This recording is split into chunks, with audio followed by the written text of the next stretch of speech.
चलिए कक्षा 7 में कल आपका 3 B खत्म हो गया था अभ्यास का। चलिए दक्षता पे चलते हैं, दक्षता अभ्यास 3 पे।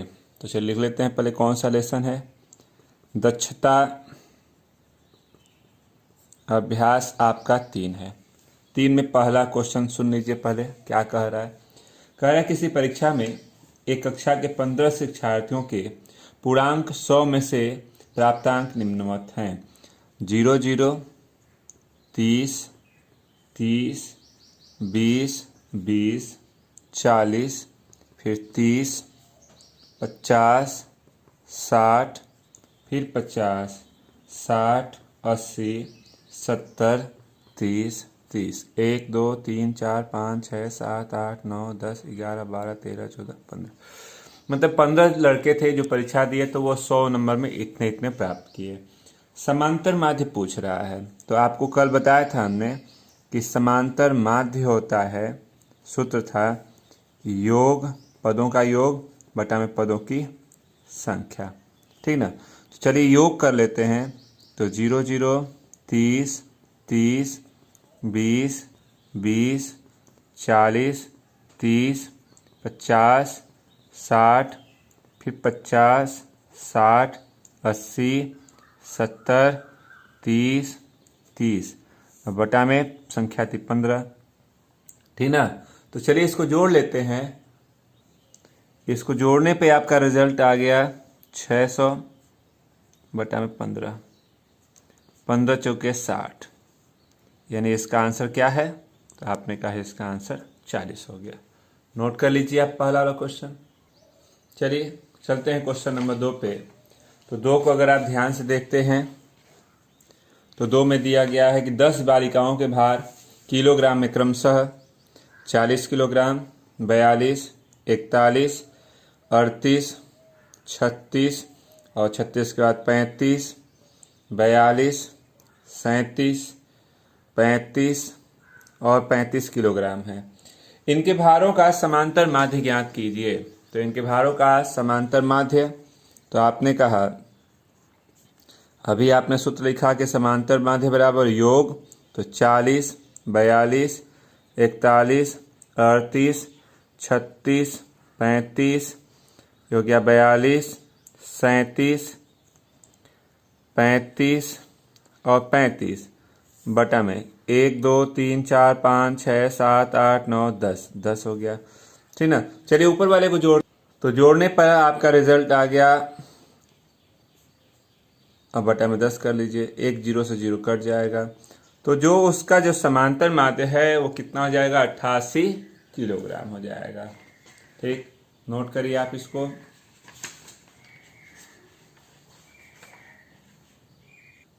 चलिए क्वेश्चन नंबर 3 आपके सामने दिख रहा है। कह रहा है निम्नलिखित सारणी में 50 शिक्षार्थियों का भार किलोग्राम में दिया गया है।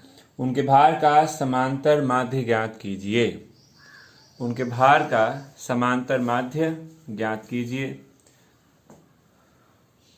चलिए आपने कहा कि 2 कॉलम बना लेते हैं, भार और बारंबारता। भार को x से दिखा दीजिए, बारंबारता फ्रीक्वेंसी f हो गई। ये हो गया 40, 42, 43, 44, 45। ये हो गया 4, 12, 18, 10 और 6। तो एक अगला कॉलम fx बना लीजिए। गुणा करते हैं। अगर आपको गुणा में कहीं कन्फ्यूजन होता है तो आप ऐसे कॉलम बना लीजिए। इसका इसमें गुणा करेंगे 160, इसमें गुणा कर लीजिए। तो 42 का 12 में करते हैं तो ये हो गया 4, 8, 2, 4, 0, 504 आया। 48, 43 में आप 18 से गुणा कर लीजिए। तो 38 के 24, 4, 2 हो गया और 32 और 2 34। ये हो गया 3, 4 यानी 4, 7, 7 यानी 7, 4, 7, 7, 4। ये हो गया 440। 6 25 30, 3 24। फिर भारित माध्य पूछ रहा है तो सबसे आसान सा तरीका हो गया, इसका फार्मूला हमारे पास है कि समांतर माध्य sigma F x sigma F, यानी इसका योग कर लीजिए ये और इसका योग कर लीजिए और इसके योग में इसके योग से यहाँ रख करके भाग दे दीजिए, जो आएगा वही आपका आंसर हो जाएगा। नोट करिए। क्वेश्चन नंबर 5 आपके सामने दिख रहा है। कह रहा है कि नीचे दी हुई तालिका में किसी क्षेत्र के एक वर्ष के विभिन्न खाद्यान्नों में उत्पादन के आंकड़े दिए गए हैं। आंकड़ों का पाई ग्राफ निरूपण कीजिए। पाई ग्राफ को जो आप सर्किल में एंगल के रूप में जो दिखाते हैं वह पाई ग्राफ होता है, आप उस रूप में इसको डिनोट करिए। तो हमने अगर इसको पूरे को जोड़ लिया, साल भर का उत्पादन कितना हुआ, तो 36 लाख टन आपको दिख रहा है। अगर हम बात करते हैं पहले मक्का की, तो एक राउंड होता है कितने के, 360 के। एक राउंड आपका होता है 360 के, तो 360 में अगर हम भाग देते हैं किससे, टोटल से, और गुणते 4 गुना है तो कट गया 10, यानी 40 डिग्री हो गया। अगर हम मटर की बात करते हैं तो मटर हमारे पास 360 में अगर हम 36 टोटल से भाग देते हैं और कितना गुना है 4, तो ये भी कट के 40 अंश हो गया। फिर चना की बात करते हैं तो 360 एक राउंड बटा में 36 टोटल हो गया और गुना यहाँ 6 है, तो ये कट के 10 यानी 60 अंश हो गया। चना के बाद बात करते हैं गेहूं की, तो गेहूं हमारे पास 360 बटा में टोटल था और ये गेहूं 10 था, यानी कि ये हो गया 100 अंश। और धान की बात करते हैं तो 360 बटा में 36 गुणते धान 12 है, गुणा कर दीजिए, यानी 120 अंश। यानी सभी के अंश आ गए। तो अब इसको पाई ग्राफ के रूप में बनाना है, तो चलिए ये आपके पास रिजल्ट दिख रहा है, पाई ग्राफ बना लेते हैं। तो पाई ग्राफ में पहला आपका एक गोला बना लीजिए, बन गया। अब आप कहते हैं कि यह यहाँ बना लीजिए 40 अंश, तो मान लेते हैं कि यह 40 अंश हो गया। 40 अंश कितना है, आप यहाँ लिख सकते हैं कि यह मक्का है। फिर 40 अंश, यह मटर हो गया। फिर 60, 40 40 80 और 60 140, यानी कि लगभग ये आएगा 60 अंश। ये हो गया चना। 100 अंश,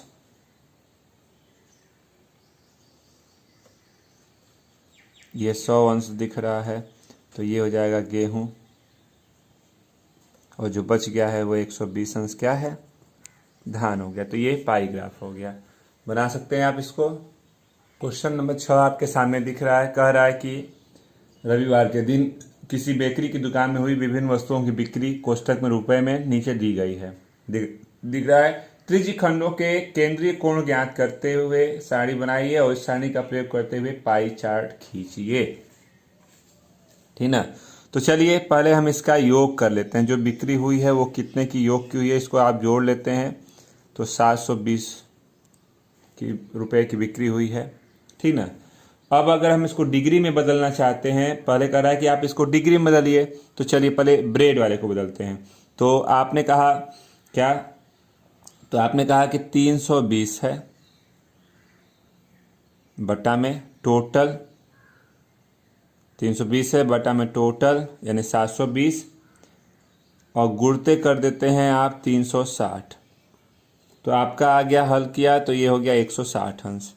यहाँ उसी तरह से 120 बटा में 720 गुणते 360, 360 दूना के और ये हो गया 60 अंश।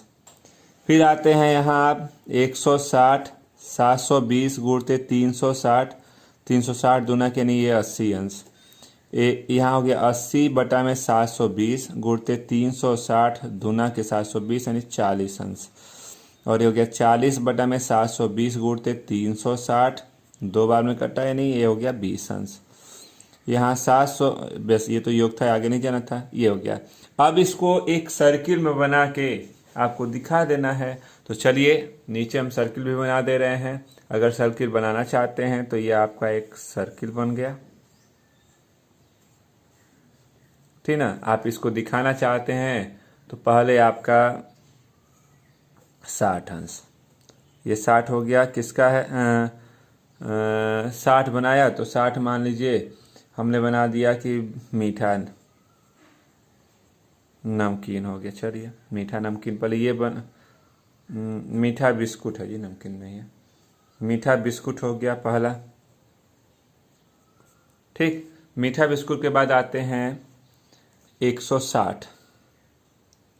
160 का मतलब सीधा यहाँ से खींचेंगे तो 180, यानी थोड़ा सा कम।